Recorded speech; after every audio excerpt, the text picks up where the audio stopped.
करने के तरीकों पर, यात्रा के दौरान किसी अन्य व्यक्ति द्वारा दी गई वस्तु को न खाने पर भी बातचीत की जा सकती है। इसके बाद है समय के पालन और बड़ों की बातचीत मानने के महत्व पर बातचीत। इसके द्वारा हम बच्चों से समय पर उठने, विद्यालय आने, पढ़ाई लिखाई करने के साथ साथ बड़ों का सम्मान करने तथा उनकी बात मानने के लिए बच्चों को प्रेरित कर सकते हैं। फिर है खेलते, पढ़ते या कोई भी अन्य काम करते समय यह ध्यान रखने पर बातचीत कि कहीं किसी को हानि तो नहीं पहुंच रही है, मेरे इन कामों से कोई और तो नहीं परेशान हो रहा है, जैसे शोर करने से, बात करने से या किसी खेल के द्वारा किसी को चोट लग जाए। इस तरीके की बातचीत करके बच्चों का ध्यान उस तरफ ले जाया जा सकता है और इसके साथ ही उनके अंदर संवेदना जागृत की जा सकती है। अब हम बातचीत करते हैं। अभी तक हमारी जो बातचीत थी वह यह था कि हम किस प्रकार से जो है बच्चों को छिपी हुई पाठचर्या के बारे में बातचीत कर सकते हैं। अब हम आते हैं इस पर बातचीत करने की रिमझिम में छिपी हुई पाठचर्या। तो सबसे पहले हम थोड़ा सा जान लें कि छिपी हुई पाठचर्या का क्या तात्पर्य है। शिक्षक और प्रशिक्षक के रूप में हम जानते हैं कि कुछ ऐसे पहलू हैं जो अनौपचारिक रूप से विद्यालय प्रणाली में सिखाए जाते हैं, जिसे छिपी हुई पाठचर्या कहा जाता है। छिपी हुई पाठचर्या में वे सभी व्यवहार, दृष्टिकोण और मनोभाव शामिल होते हैं जो बच्चे शिक्षा के दौरान प्राप्त करते हैं। ये पाठ्यक्रम का हिस्सा हो भी सकते हैं और नहीं भी हो सकते हैं। आइए हम देखते हैं कि रिमझिम के माध्यम से ऐसी कौन सी जानकारियां बच्चों के साथ मिलकर चित्रपाठों पर चर्चा करने से, कविता गाने से, कहानी सुनाने से, भाषा के रोचक खेल खेलने के द्वारा हम बच्चों को दे सकते हैं, जो छिपी हुई पाठचर्या का एक हिस्सा है।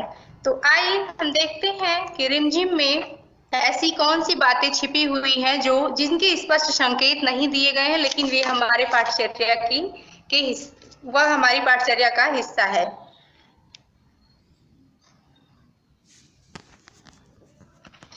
अभी बहराइच से एक प्रश्न आया है, पाठचर्या और पाठ्यक्रम में क्या अंतर है।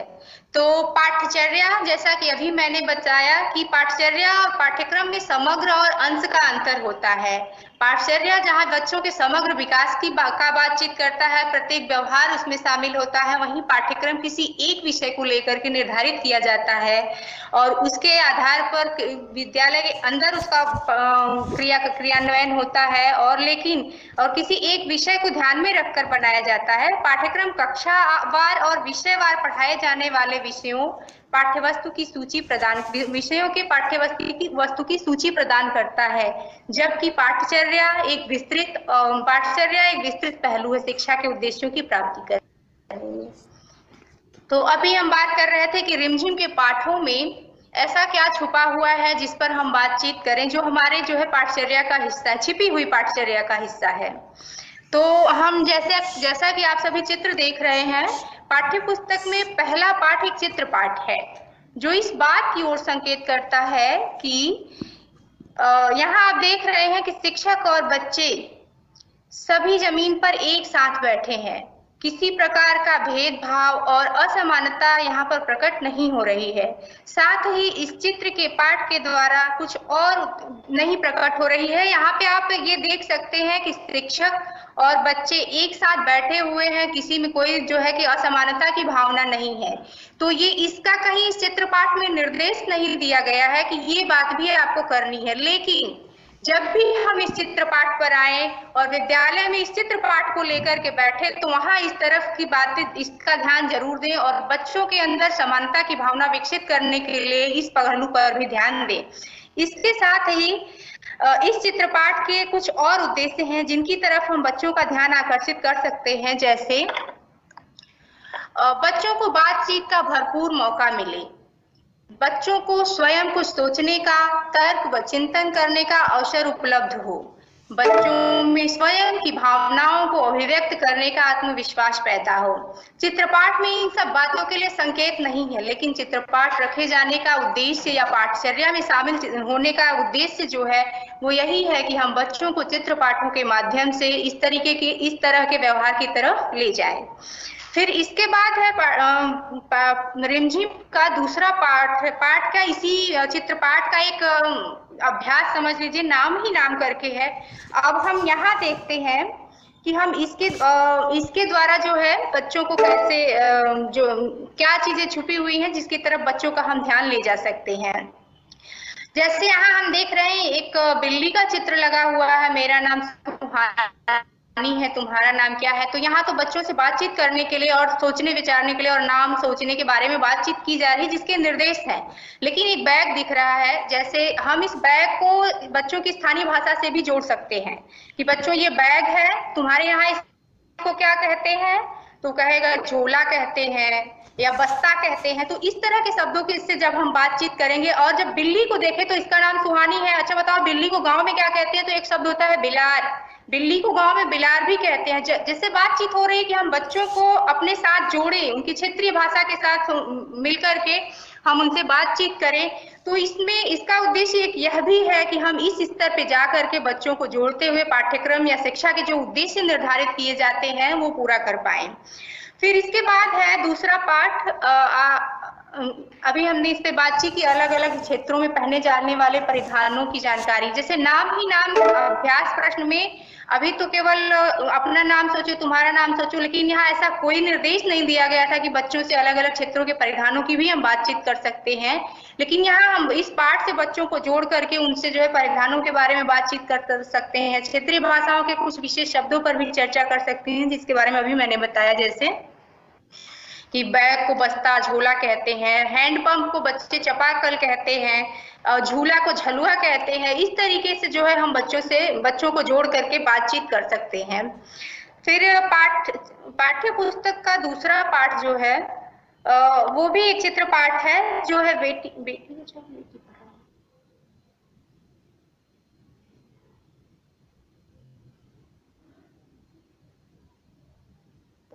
उससे प्यारी से बातचीत करेंगे, उससे नहीं। पाठ्य पुस्तक का दूसरा पाठ भी है जिसमें बेटी पढ़ाओ बेटी बचाओ के प्रति जो है संदेश देने की बातचीत की गई है। इस दृष्टि से लोगों को जागरूक करने की बातचीत की गई है। यहाँ पर पाठचर्या का मुख्य उद्देश्य है बेटियों की शिक्षा के प्रति जागरूक करना। इस उद्देश्य को पूरा करने के लिए बच्चों के अभिभावकों से भी बातचीत की जा सकती है, जिसका कहीं निर्देश शायद पाठ्य पुस्तक में नहीं दिया गया है। तथा बच्चों से बातचीत हम इस क्रम में कर सकते हैं कि बच्चों, क्या तुम्हारी मम्मी ने पढ़ाई की है? क्या तुम्हारे पापा ने पढ़ाई की है? इस तरह के प्रश्न करने पर अभी तक ऐसे बच्चे होंगे जिनकी मम्मी ने पढ़ाई नहीं की होगी, अधिक बच्चे ऐसे होंगे जिनकी मम्मी ने पढ़ाई नहीं की होगी और पापा ने की होगी। तो हम इस पे बातचीत कर सकते हैं कि बताओ इसका यह क्यों है कि मम्मी ने पढ़ाई की है, पापा ने नहीं की है। तो इस पर हम बातचीत करते हुए बच्चों को इस तरफ ले जा सकते हैं। इसका कारण भी उन्हें बता सकते हैं कि लोग लड़कियों को पढ़ने लिखने का मौका कम देते थे क्योंकि लोग सोचते थे बेटियां घर में रहेंगी, बेटियों को नौकरी नहीं करनी है। इन सभी सोच के कारण लोग बच्चियों को पढ़ाते नहीं थे। तो इस तरीके की बातचीत करके हम बच्चियों के पढ़ाई के प्रति जागरूक कर सकते हैं। और साथ ही इस तरह की बातचीत के द्वारा हम बच्चों को बातचीत करने के बाद सफल व महान महिलाओं तथा उनकी महिलाओं के बारे में बातचीत करते हुए हम बच्चों को बालिका शिक्षा तथा उनकी सुरक्षा और लिंग के प्रति भेदभाव के लिए भी जागरूक कर सकते हैं। इस प्रकार की पाठचर्या अपनाकर हम शिक्षा के उद्देश्यों की पूर्ति कर सकते हैं। इसके बाद है अगला पाठ,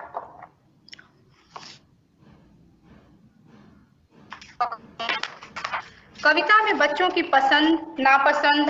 इस कविता के द्वारा हम बच्चों की पसंद नापसंद आदि के बारे में तो बातचीत कर ही सकते हैं। इसके साथ ही अलग अलग क्षेत्रीय भाषाओं की जानकारी, भाषाओं में बनने वाले व्यंजनों की जानकारी तो दे ही सकते हैं। साथ साथ ही हम बच्चों को जो है यात्रा के दौरान किसी अनजान व्यक्ति से खाने पीने की वस्तुएं नहीं लेनी चाहिए। और बोलो कि नहीं लेनी चाहिए आदि पर भी बातचीत कर सकते हैं। बस, ट्रेन इत्यादि के कुछ नियम होते हैं, जैसे बिना टिकट के यात्रा न करना, चलती बस या ट्रेन में नहीं चढ़ना चाहिए, और जब भी हम सड़क पार करें तो हमें पैदल सड़क पार करते समय ज़ेब्रा क्रॉसिंग का ध्यान अवश्य रखना चाहिए। इस तरह की बातें करके हम बच्चों को जो है शिक्षा के जोड़ते हुए हम ऐसी कौन सी बातचीत बच्चों से कर सकते हैं जो इसमें दिखाई नहीं दे रही है। तो यहाँ पर इस तरीके की बातचीत तो की गई है, लेकिन यहाँ पर यह नहीं बताया गया है, जैसे बोलो कि इसके कितने पहिए के बारे में बातचीत की गई है, और क्या सुना, जैसे क्या आवाज आई, आवाज की बातचीत की गई है। यहाँ पर हम बच्चों से बातचीत कर सकते हैं कि बताओ कि इस गाड़ी को जो है कि जानवर क्यों खींच रहे हैं, और यह 3 पहिए की क्यों है, और इसको जानवर क्यों खींच रहे हैं, और यह कौन सड़क पे चलती है, कौन रेलवे लाइन पे चलती है, और कौन हवा में उड़ती है। इस तरीके की बहुत सारी बातें हम बच्चों से कर सकते हैं, तथा उनको उनके अंदर सृजनात्मक और चिंतन क्षमता का विकास करने के लिए हम यह भी पूछ सकते हैं कि बताओ जानवर गाड़ी को क्यों खींच रहे हैं। तो फिर इस पे बच्चे सोचेंगे कि तुलना करेंगे कि पहले के जमाने में, या यहाँ पे बच्चे नहीं जान पाते हैं तो हम उनसे बात करें कि जब जो है कि पेट्रोल, तेल, डीजल इन सब का आविष्कार नहीं हुआ था तो जानवर ही थे, इन्हीं के सहारे सारे इस तरीके के काम या यात्रा जो है की जाती थी। तो हमारे द्वारा जो गाड़ियां वगैरह बनाई जाती थी उन्हें यही जानवर ही खींचते थे।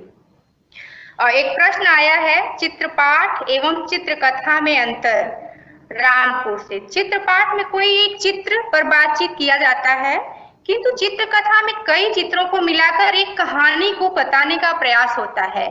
तो आप समझ गए होंगे, किसी एक चित्रपाठ में किसी एक चित्र पर बातचीत हम विभिन्न दृष्टिकोणों से करते हैं, लेकिन चित्रकथा में हम क्या करते हैं कि चित्रकथा में जो चित्र दिए गए होते हैं उसके अनुसार जिस कहानी के आधार पर चित्र दिए गए होते हैं वो कहानी हमें बच्चों के सामने प्रस्तुत करनी होती है।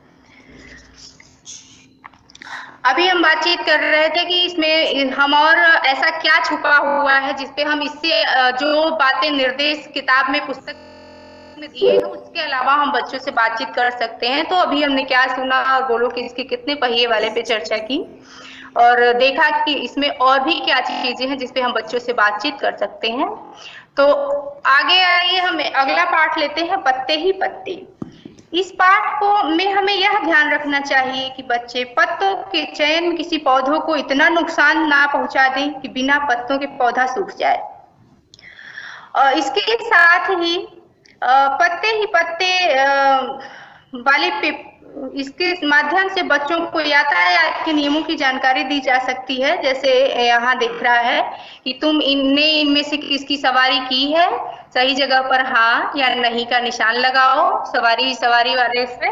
फिर जैसे किसमें टिकट लगेगा, किसमें पैसा लगेगा, किसमें मुफ्त चढ़ेंगे, किसमें मुफ्त जा सकते हैं। इस तरीके की बातचीत हम कर सकते हैं। अब जैसे यहाँ पर दिया हुआ है, मैंने सवारी की है, तो क्या कोई भैंस पे भी सवारी करता है, ऊंट पे भी सवारी करता है, साइकिल पे भी सवारी करता है। तो हम यहाँ पे जो निर्देश नहीं दिए गए हैं, भैंस, ऊंट, साइकिल और इन सब की विशेषताओं को बताते हुए, जैसे अब ऊंट के बारे में हमें बातचीत करनी हो तो हम कहेंगे कि ऊंट किस जगह पे चलता है, ऊंट के पैर गद्दीदार होते हैं इसलिए बालू वाले या रेतीली जगह पे चल सकता है। जिसका निर्देश पाठ्य पुस्तक में या प्रश्न अभ्यास में नहीं है, हम बच्चों को उससे भी जोड़ सकते हैं। तो जो इसमें छिपा हुआ है, हम छिपी हुई पाठचर्या के तो दृष्टिकोण या वो इतने बड़े हैं कि उस पे हम किसी भी तरीके से सोच के बच्चों को इस तरह की सार्थक जानकारी दे सकते हैं जो उन्हें उनके जीवन में कौशल प्रदान करने के लिए लाभकारी होगी। इसके साथ ही हम अगले पाठ पे बातचीत करते हैं, पगड़ी ही पगड़ी।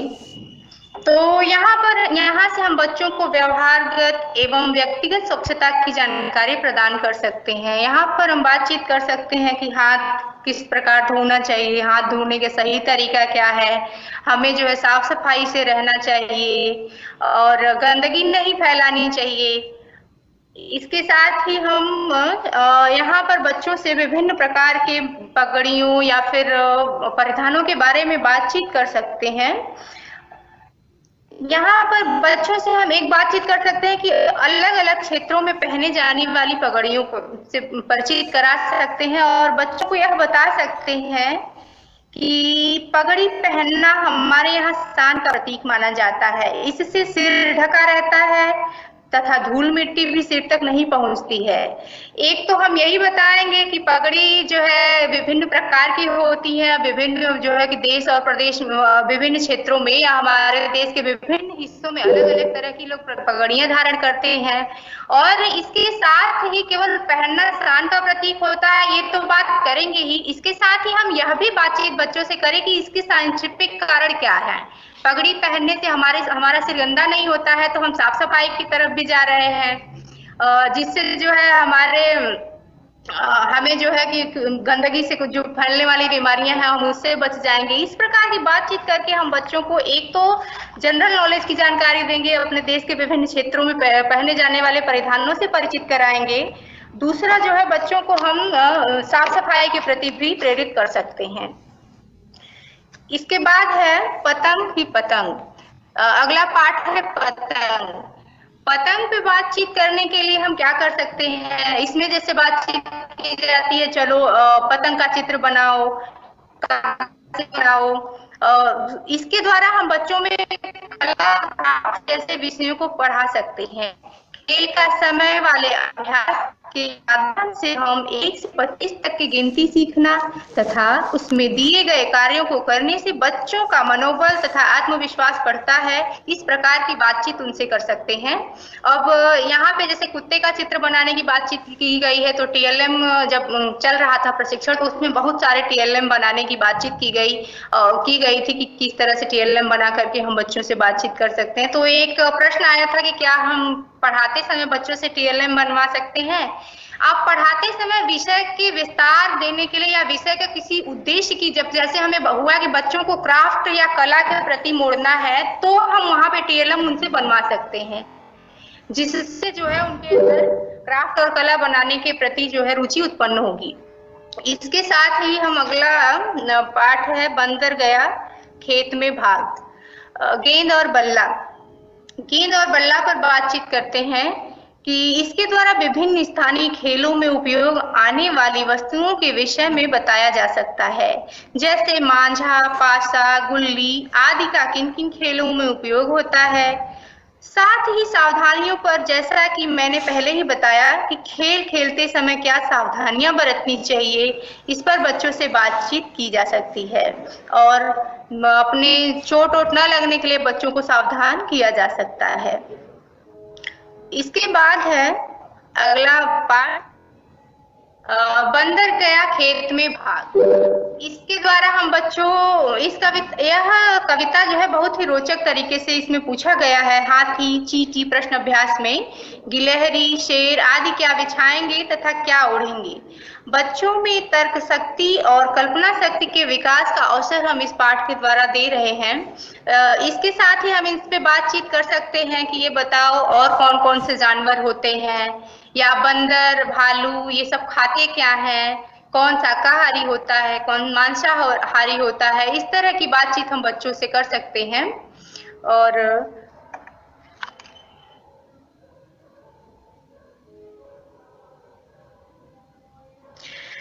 एक प्रश्न आया है कि यदि टीएलएम बच्चों द्वारा बनवाया गया तब वह क्या कहा जाएगा। तो मैं यहाँ इसका जवाब यह है कि वह टीएलएम नहीं कहलाएगा। अभी जैसा कि मैंने बताया कि हम बच्चों को क्राफ्ट और कला की तरफ मोड़ सकते हैं, तो वह जो है एक प्रोजेक्ट वर्क होगा, वह टीएलएम नहीं कहा जाएगा। हमारे लिए वो टीएलएम होगा, लेकिन वो बच्चों के लिए एक प्रोजेक्ट वर्क होगा। तो वहाँ हम बच्चों को क्राफ्ट और कला की तरफ मोड़ सकते हैं इसके द्वारा, वह टीएलएम नहीं कहलाएगा। बच्चों द्वारा जब किया गया कार्य होगा तो क्राफ्ट वर्क में आ जाएगा। इसके बाद हम बातचीत कर रहे थे बंदर गया खेत में भाग की, इसमें कौन सी ऐसी चीजें छुपी हुई हैं जिसकी तरफ संकेत नहीं है लेकिन हम बच्चों को ले जा सकते हैं। अभी ओढ़ने, बिछाने, पहनने की बातचीत यहाँ हुई है। फिर हमने बताया कि और भी जानवरों के बारे में बातचीत कर सकते हैं कि कौन कौन से जानवर क्या खाते हैं और कौन कहाँ रहता है, कौन जंगली जानवर है, कौन जो है कि पालतू जानवर है। इस तरीके की बातचीत हम यहाँ बच्चों से करके उनके जो पाठचर्या के उद्देश्यों की पूर्ति कर सकते हैं। इसके बाद अगला पाठ है एक बुढ़िया। अभी एक बंदर गया वाले पाठ में कहाँ चला गया बेटी?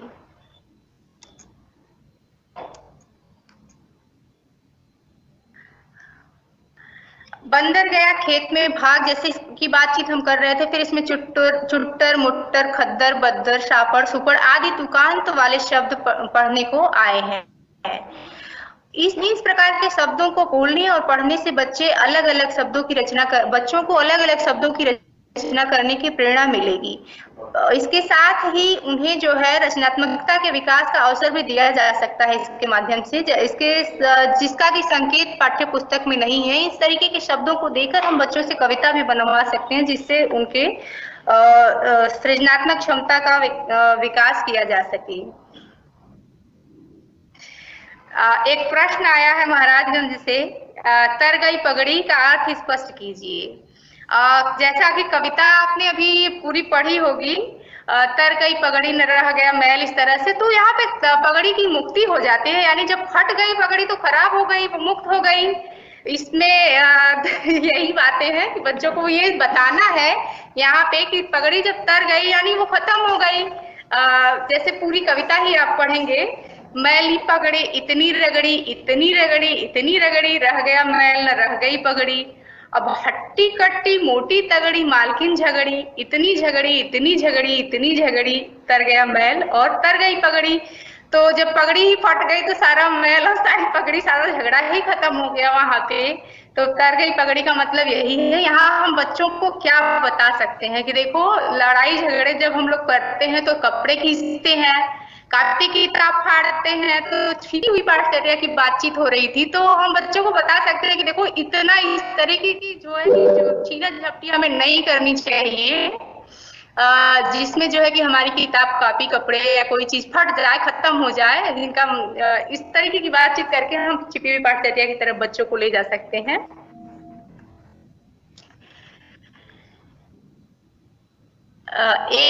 हम अभी बातचीत कर रहे थे बंदर गया खेत में भाग। अब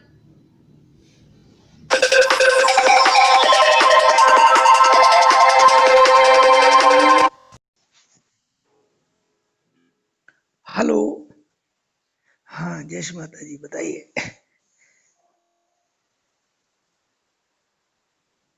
अच्छा, हमारी ट्रेनिंग अभी चल रही है 15-20 मिनट बाद, बहुत जरूरी तो नहीं है, वहाँ ट्रेनिंग चल रही है इलाहाबाद से। हाँ, वह वर्ग के अनुरूप होती है। अब तो समझ पाठ्यक्रम के बारे में जैसा अभी बातचीत हो चुकी है कि पाठ्यक्रम जो होता है वह किसी एक विषय के समग्र उसको लेकर के बनाया जाता है, और पाठ्य वस्तु जो है विषय से संबंधित किसी बच्चों के वय वर्ग के अनुसार जो तैयार की जाती है वो पाठ्य वस्तु होती है। अभी हम बातचीत कर रहे थे हलीम चला चांद पर। तो यहाँ पर हमने कहा कि बच्चों को हम कल्पनाशील बना सकते हैं, तर्कशील बना सकते हैं, और उन्हें सोचने विचारने के लिए वो कर सकते हैं। तुलनात्मक क्षमता बच्चों में विकसित कर सकते हैं कि क्या कारण है कि धरती पर जो है जीवन होता है और चांद पर नहीं होता है, चांद पर हवा क्यों नहीं होती है। इस तरीके की बातचीत हम बच्चों से कर सकते हैं, जो कि इसमें छिपा हुआ है। इसके निर्देश यहाँ पे नहीं दिए गए हैं। इसके बाद अगला पाठ है 7 पूंछ वाला चूहा, हाथी चल्लम चल्लम। इस पाठ में बच्चों से विभिन्न प्रकार की सवारियों की चर्चा की जा सकती है, द्वित अक्षर वाले शब्दों का अभ्यास कराया जा सकता है, और विभिन्न प्रकार के जानवरों की आकृति, स्वभाव, भोजन तथा उपयोग के बारे में भी जानकारी दी जा सकती है। इस तरीके की बातचीत हम करके जो है बच्चों को उन उद्देश्यों की तरफ ले जा सकते हैं जो यहाँ पे दिखाई नहीं दे रहे हैं कहीं, जिनके निर्देश नहीं दिए गए हैं, लेकिन वो कहीं ना कहीं पाठ्य वस्तु में शामिल, पाठ्य पुस्तक में शामिल है। इस पाठ से जुड़ी एक और भी हम एक तरफ हम बच्चों का ध्यान और ले जा सकते हैं। जैसे देखिए, विभिन्न प्रकार के सवारी ही सवारी, इस पीपीटी पर आपको दिख रहा होगा, विभिन्न प्रकार की सवारियां दिख रही हैं। यहाँ पर बच्चों से यातायात के साधनों के नाम भी पूछ सकते हैं, जैसे बैलगाड़ी, घोड़ा गाड़ी, वायुयान आदि।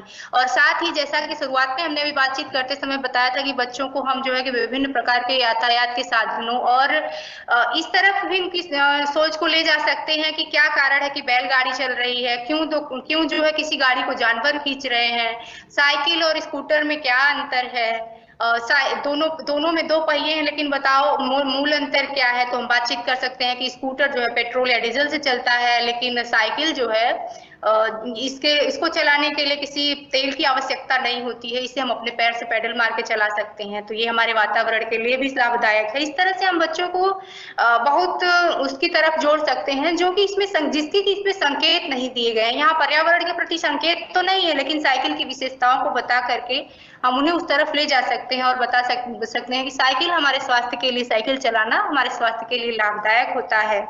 इस तरीके की बातचीत कर सकते हैं। और ट्रेन पटरी पर चलती है, बस सड़क पर चलती है, तो बताओ पानी में भी कोई चीजें चलती हैं क्या? कोई ऐसा यहाँ पे चित्र दिख रहा है जिसपे जो है कि पानी में चलता है? तो बच्चे बताएंगे नहीं। तो यहाँ हम उनका नाम लिख सकते हैं। अच्छा बताओ वो कौन सी चीजें हैं जो पानी में चलती हैं? तो बच्चे बताएंगे कि बोट है या पानी वाले जहाज। इस तरह की बातचीत करके वो बताएंगे।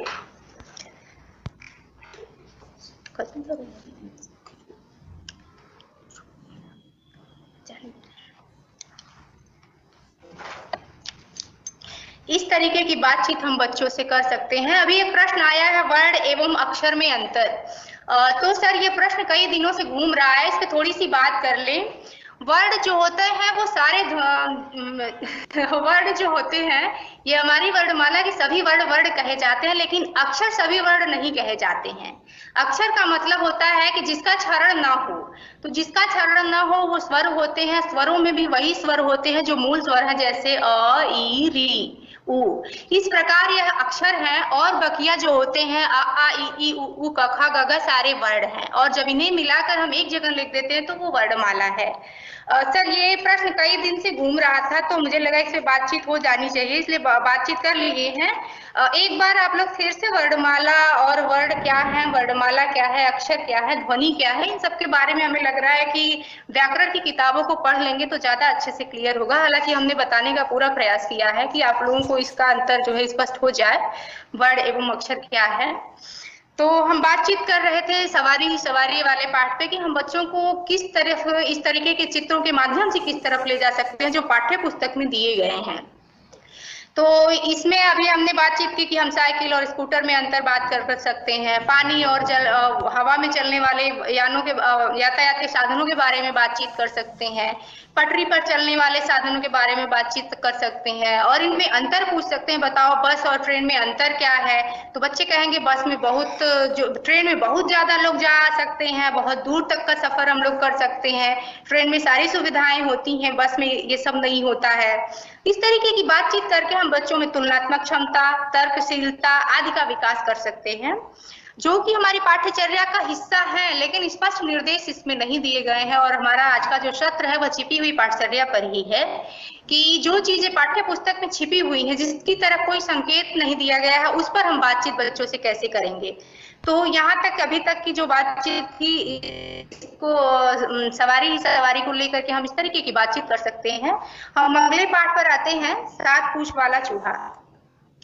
इस पाठ को देखिए, यह पाठ बहुत ही अच्छा है और रोचक भी है, और इस पाठ के माध्यम से ऐसा क्या है जो बच्चों को हम जो छुपा हुआ है जिसके बारे में हम बच्चों को जानकारी दे सकते हैं।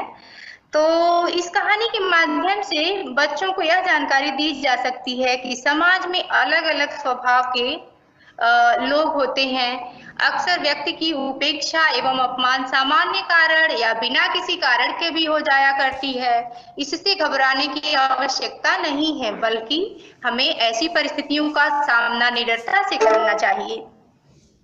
इसके साथ ही पाठ में व्यवसाय से जुड़ी हुई अपने आप में एक महत्वपूर्ण प्रशिक्षण है। इसके साथ ही यह चुनौतीपूर्ण भी है, क्योंकि किसी पाठ्य पुस्तक को हम तैयार करके अब किसी के बीच जाएंगे उसके बाद जब हम अधिगम उद्देश्यों की प्राप्ति में नहीं कर पाएंगे या करने के लिए जो है बहुत बड़ी चुनौती के रूप में हमारे सामने आएगा। तो इसके लिए आप सभी लोगों को बहुत बहुत शुभकामनाएं। इसके साथ ही मैं आप लोगों को बहुत बहुत बधाई देना चाहूंगी कि आप लोगों के द्वारा भेजे गए कमेंट्स या पूछे गए प्रश्नों से यह स्पष्ट होता रहा है कि आप लोग इस प्रशिक्षण से पूरी तरह जुड़े हुए हैं, यह एक तरफा नहीं है। तो इसके लिए आप लोग बधाई के पात्र हैं। और आज का काम आप लोग आज वाले सत्र का कि रिमझिम 1 के पाठ गेंद और बल्ला के उद्देश्यों की पूर्ति हेतु किस प्रकार की पाठचर्या अपनाएंगे लिखिए। और दूसरा प्रश्न है पाठ्यचर्या से आप क्या समझते हैं लिखिए। इस प्रकार आप इन प्रश्नों का उत्तर दे करके लिख करके अपने डायट पर ले जाके जमा करेंगे, ऐसी मेरी आशा है। और बहुत बहुत